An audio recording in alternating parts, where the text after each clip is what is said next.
जोशीमठ पहुंचे उत्तराखंड के मुख्यमंत्री पुष्कर सिंह धामी ने कहा कि मैं यहां पर खड़ा हूं, पूरी सरकार खड़ी है। आपदा से जो कुछ घटित हुआ उसके लिए हम भगवान से प्रार्थना करते हैं कि सब कुछ जल्दी ठीक हो जाए। इसके साथ उन्होंने लोगों को भरोसा दिया कि हमारा शहर जोशीमठ पूरी तरह से पहली वाली स्थिति में आ जाएगा। जोशीमठ की स्थिति को लेकर सीएम धामी से हमारे ब्यूरो चीफ योगेश राणा ने भी खास बातचीत की है। जोशीमठ में मुख्यमंत्री पुष्कर सिंह धामी पहुंचे हैं, रात्रि विश्राम भी करेंगे।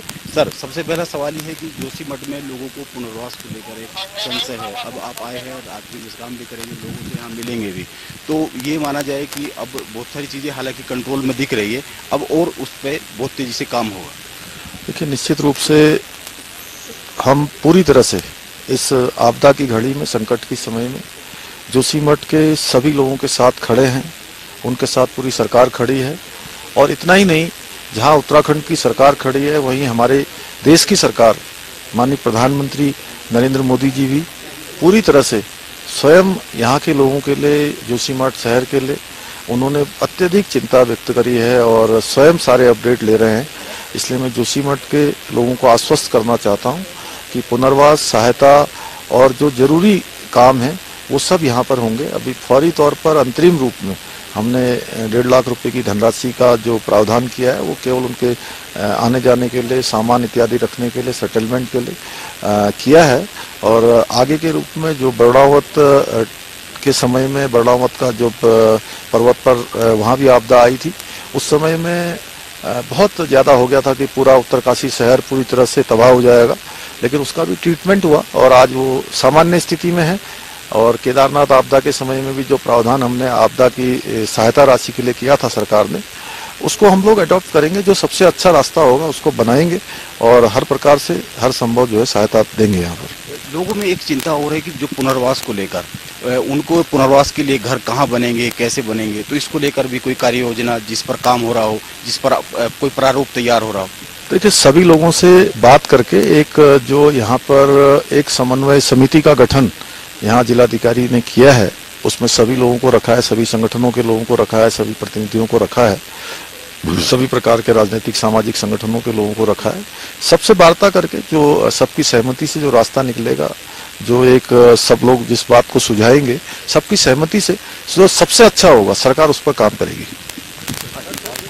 मुख्यमंत्री पुष्कर सिंह धामी जोशीमठ पहुंचे हैं, रात्रि विश्राम करेंगे और ये माना जा रहा है कि कहीं हाई लेवल की मीटिंग होगी और जो यहाँ पर जो असुरक्षित मकान है, उनके प्रभावित है, उन लोगों के साथ भी बैठेंगे। और जैसा कि कहा कि कुछ समाज के प्रमुख लोगों को जोड़कर और कुछ अन्य लोगों को जोड़कर इसका कोई रास्ता निकाला जाएगा और पुनर्वास के लिए किसी की बात की चिंता की आवश्यकता नहीं है, ये मुख्यमंत्री जी का कहना है। उनका कहना है कि इसको लेकर समाधान बहुत जल्द पेश किए जाएंगे। और वहीं जोशीमठ पहुंचे उत्तराखंड के मुख्यमंत्री पुष्कर सिंह धामी ने कहा कि मैं यहां पर खड़ा हूं, पूरी सरकार खड़ी है। आपदा से जो कुछ घटित हुआ उसके लिए हम भगवान से प्रार्थना करते हैं कि सब कुछ जल्दी ठीक हो जाए। इसके साथ उन्होंने लोगों को भरोसा दिया कि हमारा शहर जोशीमठ पूरी तरह से पहली वाली स्थिति में आ जाएगा और हम पुनर्वास के लिए लगातार काम भी कर रहे हैं। उन्होंने बताया कि प्रधानमंत्री नरेंद्र मोदी खुद इस पर अपडेट ले रहे हैं। लगातार ये बात आ रही है कि सारी बिल्डिंगों को ध्वस्तीकरण किया जा रहा है, तोड़ा जा रहा है। ऐसा कहीं भी नहीं है। जो 2 बिल्डिंगों के बारे में बात आई थी, 2 होटल्स के बारे में, उसी पर बात हुई है और वो भी सबकी जो सहमति बनेगी उसके आधार पर यहाँ का प्रशासन काम करेगा। और इसके साथ साथ जो राहत एवं पुनर्वास की बात है, मुआवजे की बात है, उसके लिए यहाँ पर कमेटी बना दी है। जल्दी वो सब सारे नाम उसमें सम्मिलित कर लिए हैं। जो लोग जिस वर्ग से आते हैं, सभी प्रमुख वर्गों के लोगों को, प्रमुख जो भी प्रतिनिधि हैं, उन सभी को उसमें सम्मिलित करके जो है आगे की कार्रवाई की जाएगी कि राहत और पुनर्वास ठीक तरीके से हो। ये हमारी प्राथमिकता है। और अभी अंतरिम राहत की घोषणा की है और जल्दी से जल्दी हम चाहेंगे कि सभी तक अंतरिम राहत पहुँच जाए। ये अंतिम राहत नहीं है, ये केवल अभी तात्कालिक रूप से है कि जिससे लोगों को फौरी रूप से मदद मिल पाए, तो उस पर हम लोग काम कर रहे हैं। सर, आप अचानक सारे कार्यक्रम रद्द करके जोशीमठ पहुंचे हैं, क्या शेड्यूल रहने वाला है? रात को क्या कोई मीटिंग वगैरह? नहीं, मैं आज प्रातःकाल से ही सोच रहा था, चूँकि मेरे अन्य जगह पर भी कार्यक्रम लगे हुए थे, तो ये समय चूँकि मुझे लगा कि सबसे ज़्यादा ज़रूरी है कि यहाँ मैं जोशीमठ के अपने भाई बहनों के साथ में आऊँ, क्योंकि इस संकट की घड़ी में और कहीं ना कहीं मैं समझता हूँ कि मैं यहाँ खड़ा हूँ, पूरी सरकार खड़ी है, पूरे उत्तराखंड के लोग खड़े हैं। माननीय प्रधानमंत्री जी का हमको पूरा आश्वासन है, भरोसा है, उन्होंने पूरी सहायता और लगातार वो इसकी मॉनिटरिंग कर रहे हैं। इसलिए मैं यह भी कहना चाहता हूँ, क्योंकि धीरे धीरे स्थिति यहाँ पर जितना आपदा के कारण से नुकसान हुआ है या जो भी घटित हुआ है वह हो चुका है, और आगे हम भगवान से प्रार्थना करते हैं वो ठीक हो जाए। और वहीं स्वामी चक्रपाणी ने कहा है कि जोशीमठ को बचाने को लेकर सरकार लगातार लोगों के साथ काम कर रही है। साथ ही जोशीमठ को लेकर कहा कि सरकार को लोगों को मुआवजा देना चाहिए और परेशान लोगों की मदद करनी चाहिए। साथ ही उन्होंने सरकार पर भी निशाना साधा। उन्होंने कहा कि आजादी के बाद सभी सरकारों ने विकास के नाम पर विनाश करने का काम किया। साथ ही उन्होंने कहा कि सरकार को हर हाल में आदि शंकराचार्य की भूमि को बचाना है।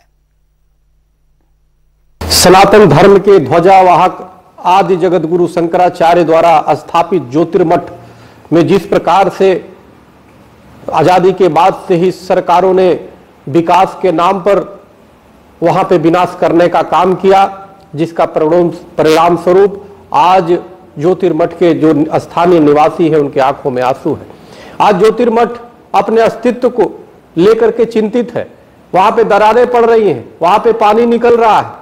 सवाल यह है कि जब 1976 में जब मिश्रा कमेटी बनी और मिश्रा कमेटी ने जब स्पष्ट कर दिया था कि वहां पे बड़ी इमारतें, वहां पे विस्फोट, वहां पे सीमेंट, वहां पे रोरी का इस्तेमाल नहीं होगा, उसके बावजूद भी बड़ी बड़ी इमारतें कैसे बन गई। वहां पे बड़े विकास के नाम पे जिस प्रकार से विनाश के रास्ते पे ले जाने का काम ज्योतिर्मठ को किया गया है, निश्चित रूप से उसमें सबकी इस जो प्रकृति और सांस्कृतिक और धर्म का जो वहां पे त्रिवेणी है उसका कहीं ना कहीं नुकसान करने का पाप किया है आजादी के बाद से जितनी भी सरकारें आई। और वे जोशीमठ आपदा का निरीक्षण कर लौटे केंद्रीय रक्षा राज्य मंत्री अजय भट्ट ने कहा है कि पूर्व में हुए सर्वे में हमसे गलती हो गई, लेकिन अब हमारा कर्तव्य लोगों को बचाने का है।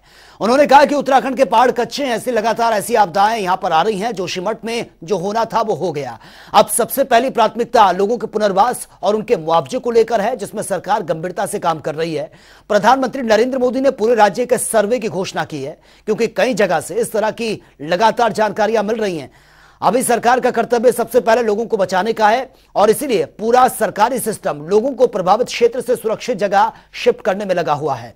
प्रधानमंत्री नरेंद्र मोदी और मुख्यमंत्री पुष्कर सिंह धामी खुद जोशीमठ आपदा की गंभीरता से मॉनिटरिंग कर रहे हैं। कैबिनेट मंत्री धन सिंह रावत ने कहा कि हमारी पहली प्राथमिकता है कि 613 मकानों में दरारें जो आई थी उन सभी को शिफ्ट कर दिया गया है।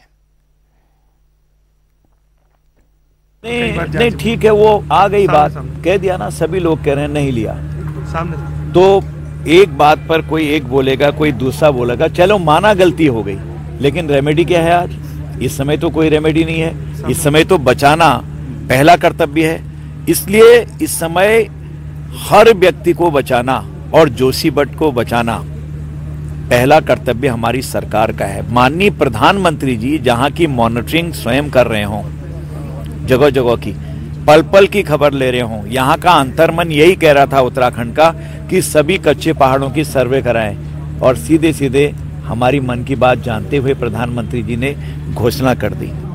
और मैं प्रधानमंत्री जी का हृदय से आभार व्यक्त करना चाहता हूँ कि उन्होंने तुरंत जो है वहाँ सर्वे की टीम भेजी है, SDRF की टीम भेजी है, जल संसाधन मंत्रालय की टीम वहाँ पे भेजी है। मुख्यमंत्री जी तुरंत वहाँ गए हैं, मैं भी सीधे वहाँ गया और सर्वे रिपोर्ट मुझे लगता है कि बहुत जल्दी आ जाएगी। पूरी सर्वे वहाँ की हो गई है।